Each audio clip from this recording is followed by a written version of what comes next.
Hey everybody, it's the Aries 1999 coming back at you in another D&D homebrew video. In today's video we're going to be talking about 10 house rules or less common optional rules from the DMG that you might want to use in battle. These rules are going to fit into one of three categories. One is different ways to handle death saves, another is dealing with damage, and the other one is about obtaining benefits in battle. So first up, death saving throws. First thing I'm going to suggest is the hidden save. For this, death saves are kept between the DM and the player. I use this system in my games to maintain the suspense of battle. If the party knows that the wizard just rolled a 1 on their death save, then they are probably going to boot it over there to make a medicine check. Now, on the other hand, if, say, the wizard first rolls an 11, then a 15, they're probably going to be a little less worried about dealing with the wizard and might just deal with the other hazards in battle. But with this instead, the death saves are just kept between the DM and the player. So this way, the party doesn't know how well they're doing, should they go help them or not. It can create a lot of really good suspense. Assuming that the player doesn't drop any hints, which is why I understand some DMs just roll the death saves themselves, but I prefer not to route them that particular agency. This is another benefit of playing online as opposed to in person, because they can just send me a direct message. But still, whether you have it that the DM rolls it or the player rolls it in secret and gives it to the DM, this is actually just something I recommend in general. Although I suppose if they roll a 20 and they pop back up with 1 health, that's probably going to be a pretty good hint to the other players that they survived. Another rule for deaths is that you suffer a level of exhaustion after falling to 0 hit points. If you were hit so badly that you suddenly fell unconscious and were about to die, then it makes sense that you can't just jump up and be, as strong as you were. This also provides an incentive to avoid going down. As it stands now, if the party has 1 or 2 players with healing word and or spare the dying, then falling to 0 isn't a huge deal. I think it was the channel of the DM layer that called this pretty much playing whack-a-mole with your character's health.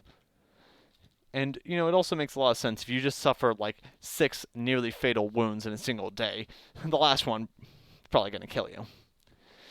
And then another thing you can do is to take steps to make dropping to 0 worse and worse each time. An interesting way to do this is that death saves don't reset until after a long rest, or at least the failures don't. So that way if you get 2 fails and 3 successes, then you really need to be careful, not to fail again. Because 1 more failure on your next fall to 0, and you're dead. Now, this would reset after each day, but this way, if you fall multiple times in a single combat, it makes it a lot less likely that you're going to survive. If you pair this with the exhaustion from before, and the hidden death saves, then you've got a really suspenseful fight going on. Especially when you consider that there are no modifiers to a death saving throw, so even the slightest penalty can make a world of a difference. Okay, next up are attacks and damage. First thing that you might want to try is what I like to call defense rolls and attack class. Typically, as you know, the attacker rolls a d20, adds modifiers to match or exceed the target's armor class. This system, however, flips the script. Let's say the enemy paladin has a +6 to attacks with their sword, and the ranger has an AC of 14. Here the player would have an attack class of 16, and the ranger would have +4 to defense rolls.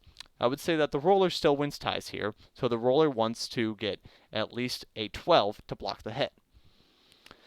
I personally don't like this system too much. It makes sense to me that the creature making the attack, since they're the ones doing the action, would roll, but this could be something fun to play with. Okay, next is overflow damage, or as the DMG puts it, cleaving through opponents. This is an option to help balance martial classes against spellcasters, and if you hit a creature with a melee attack and roll more damage than it has health, then you can apply the excess damage to another creature within range. Let's say, for example, you have 3 goblins in front of you. Each of them has 5 health. You're holding a great axe and have a +3 to strength. If you roll your max of 15 damage, then you can go ahead and lop the heads off of all 3 at once with a single blow.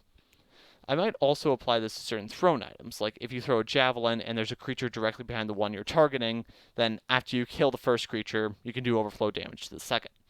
Next is lingering injuries. This is a long-term wound that you could sustain, such as losing an arm or breaking a limb. If you want to do a hardcore campaign, then a player might sustain such an injury each and every time they fall to 0 hit points. To be less extreme, maybe it's only if a critical hit knocks them to 0 that they sustain a long-term wound. You could also do something where if they take half the damage needed for an instant kill, then you roll on the table. For example, if you are at full 10 health and take 15 damage in one go, then you might break a rib or something. Also, perhaps if a player needs help from an otherworldly figure, then they can offer up a body part.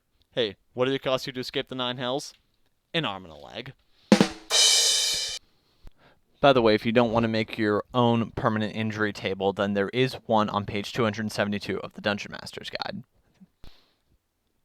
Might be worth a look. Even if you don't want to use it as a randomized system, then it could still be a fun way to handle very specific situations, like if a character gets, her leg caught underneath a rock and has to saw through the rock or something. Saw through the leg to free themselves from the rock.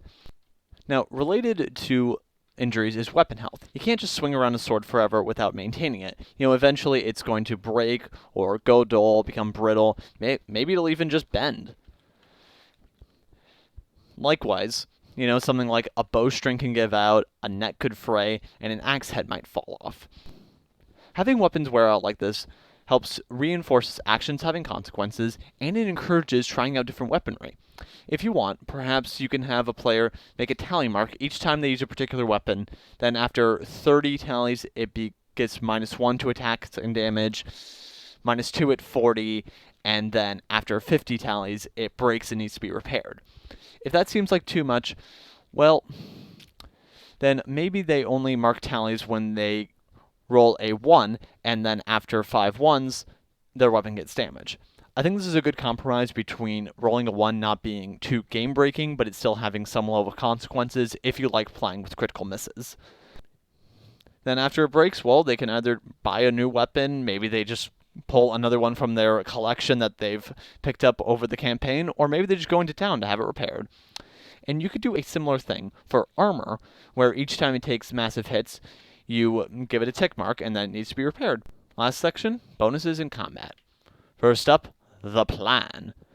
This is an idea my brother Paul told me about. With this, 2 or more players come up with a specific plan of action, and they have advantage on their attempts to carry it out. In order for this to work, the plan has to be reasonable, specific, and require contribution from all those involved. So you can't just have a plan of everyone attacks Quogoth 1, and then they work together on Quogoth 2. A plan that might work, however, is the cleric casts Create Water on a Quogoth, and then this gives the wizard an easier time of hitting it with an electric spell. Okay, next is circumstantial feature imitation. Don't really have a great name for this one, but the idea is that in certain situations you can use a feature from another class list. The more closely related class, the more likely it is that it would work. For example, a ranger sets up a really sneaky shot from a hidden location, might be able to get sneak attack damage. A fighter who witnesses a beloved party member die by the BBEG might be able to enter a barbaric rage. Or perhaps a wizard in a desperate situation might be able to make an arcana check to cause her magic to release out chaotically, then roll on the wild magic table. Lastly, more options for ability checks in combat. As it stands now, the only real use for ability checks is athletics and acrobatics for special attacks like grappling and shoving. It would make combat a lot more dynamic if you could encourage the use of other skills. To aid in this, let some checks be bonus actions. For example, a perception check to see what is firing at you, or perhaps a history check to be reminded if you fought this person before. On the other hand, perhaps you can make an investigation check to analyze a particular creature in order to let your allies get advantages by figuring out where its weak spots are. Maybe a nature, arcana, or religion check will let you discern the essence of a creature, let you learn what it is, or where it came from, and what it might be doing here. And another thing is that normally, climbing or swimming takes an extra foot of movement per foot moved. Maybe you make an athletics check to be able to go your whole movement speed on your turn if you need to climb up 30 feet. There you go, 10 newish rules that you can try in battle. Do you think you're going to use any of these? Do you have a special combat rule you like to use at your game table? Let me know in the comments below. I have a similar video to this from November of 2019, focused on 10 new systems for initiative order. Link to that below. I also run 2 actual play 5e podcasts, One is called Enter the Dungeon, a brotherly podcast, where the players are trying to hunt magical artifacts known as the planar gems, kind of like the Infinity Stones from Marvel, but there's a lot more of them and they're not as powerful. The other is the SCB D&D Adventures, which is a beautifully insane conglomeration of everything from Avatar: The Last Airbender to Pixar to Star Wars. Okay, I really hope you enjoyed this video. Try to have another one out soon. Until then, I'm the Eris1999. Have a great day, and God bless.